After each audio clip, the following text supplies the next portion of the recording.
I flew in. I guess I flew into probably Madison because my uncle Chris lives in Madison. I drove up with him. So I don't know how far up is that. Yeah, I mean it was a long drive. I mean, it was such a brief trip. And 4 hours from here to Eagle River. So yeah, I guess it was. Probably Eagle River. And I literally arrived it was winter, so the night time happens early, but it was like dark, and I was there for like a day and a half or 2 days or whatever, but it was still pretty cool. And it was really, really meaningful to my mom. Yes, hello. Do you have like a favorite musical? Do I have a favorite musical? Yeah, like maybe other than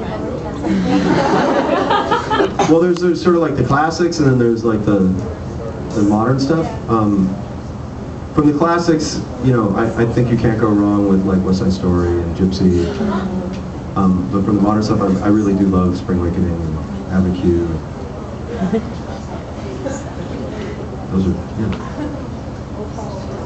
Yes. How are you today? How am I today? I'm pretty good. I'm a little tired, but I'm always a little tired these days. I'm pretty good, thank you. Thank you for asking. I'm sorry? A lot of work. A lot of work, yeah. Hello. What do you do to keep your motivation up between shows? Like this weekend, you got a pretty hectic schedule. What do I do to keep my motivation up? Yeah. Honestly, it doesn't feel like I have to keep my motivation up. It's just, I feel like I have to just take care of my body more than, just to... Yeah.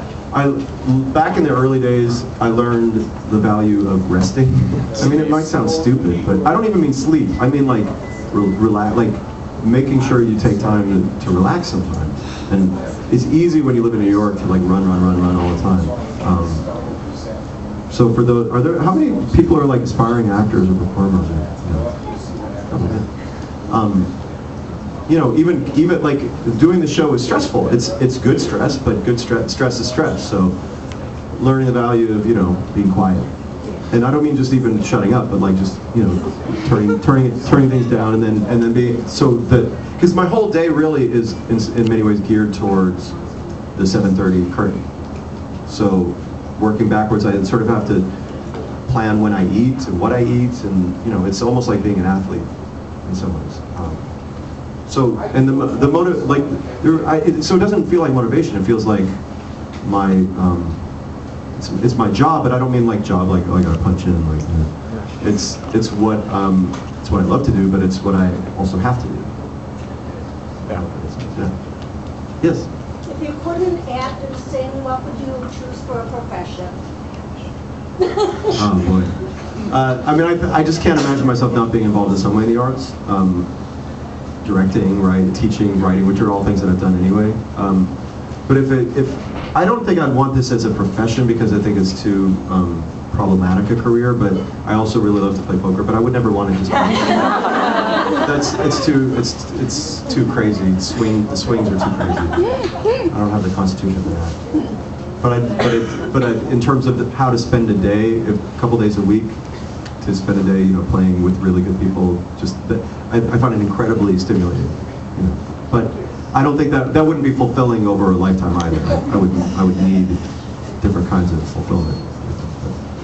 Yes. Is it harder to adapt to different theaters? Like, I've never been to New York, but I hear the theaters are smaller, and ours are like here in Milwaukee is pretty big. So is it harder to adapt to different theaters? It's not hard. It's just it's interesting, I guess, is the biggest thing. Yeah, I mean, the Nederlander Theater where Red played for all those years was 1,200 seats, and this one here is 2,300? Yeah. 2,300? Which is, twice as big. But it's not just the number of seats, it's also sometimes the configuration. Like this one is tall and back, and, so it's always, when we first come into any town, we walk on stage and say, okay, what's this one like, and the sound is always a little different, and the feeling of proximity to the audience is always a little different depending on how it's sort of, built. And here it's nice to have the wraparound, but although I imagine that on the sides it's hard to see some things, but it's cool to feel more presence of the audience. But sometimes like this theater has a little bit of there's like our edge of the stage, like the Seasons of Love line is like the edge of the stage, but then there's like this other part of the stage that comes out, so the front row is a little farther away than it is in some theaters. Some theaters it's even more, there's even more of a lip, so everything is it's always nice when we feel we can really see the people, especially in the front few rows. You know, because there's so much direct address and there's so much connection. Yes. Do you ever get nervous before you go on stage? Do I ever get nervous before I go on stage? Depends. I mean, sometimes. But nerves feel like they're adrenaline, so it doesn't feel debilitating.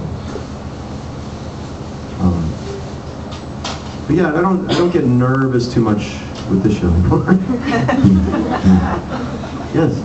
Is there a big separation between cast and crew? Is there a big separation between cast and crew? No, not at all. I mean, not in our show. I suppose sometimes. This aforementioned poker. We have a weekly little family poker tournament that we play, and it's probably half and half cast and crew, I guess. For instance, that's one example. But yeah, no, we hang out and do stuff, go hiking. Yeah, Who are the better poker players, cast or crew? well, we have standings actually, where we get first place gets 6 points, second place gets 3 points, third place gets 1 point, and I'm in the lead. Second place is our conductor, David Truskanoff, and then third place is Timmy, our sound guy, one of our sound guys. So. Yeah, where does musician come in? Cast or crew? That's an interesting issue. They're like the music department. So. Yeah. Yes. Anybody? No? Yes?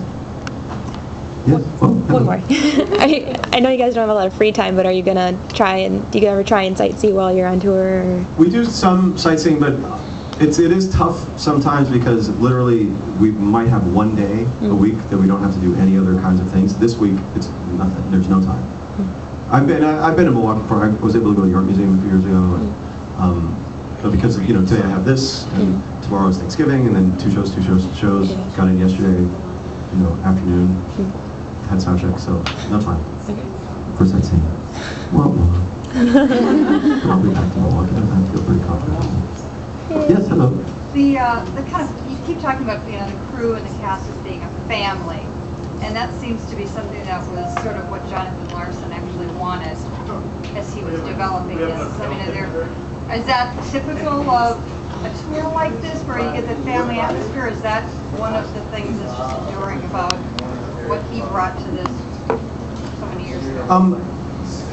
People in showbiz, we talk a lot about family happening when you're working on a show, and that often does happen, but it doesn't always happen. So I do think it's I don't know if it's with Rent, it feels like a little bit of a chicken and the egg kind of thing, because to me, you kind of have to have a strong bond with the people you're working in the show to come through the authenticity of the connection on stage. And I have heard some stories in different moments of different tours or different moments in the New York run where things got kind of dysfunctional. And I can't imagine that had to have bled out on stage too. So, but you can't force that kind of thing. It happens or it doesn't. In this case, sort of like Adam and I had and Michael Greif, our director, and the producers had a sense of who sort of the best sort of team players were, and that was certainly went into our consideration. Because when you're on a tour, all we have is each other. Like tomorrow is Thanksgiving, we have each other. So it has to be ideally people that really get along, but it's not that they get along like because we love each other, which we do, but also are people who can get along, who aren't. It's not about them, it's about us. A few years ago, I went on tour with Little Shop of Horrors, and that we also became very, very close. In some ways, we became close because there were a lot of difficulties with the production, like the big plant. They built a new big plant, and it was really problematic, and it was that sort of, we all came together through that adversity. Plus, we were cool. They were cool people, and we got along. But we really bonded, and we were still all very close. So it happens a lot. It doesn't always happen, but it happens a lot.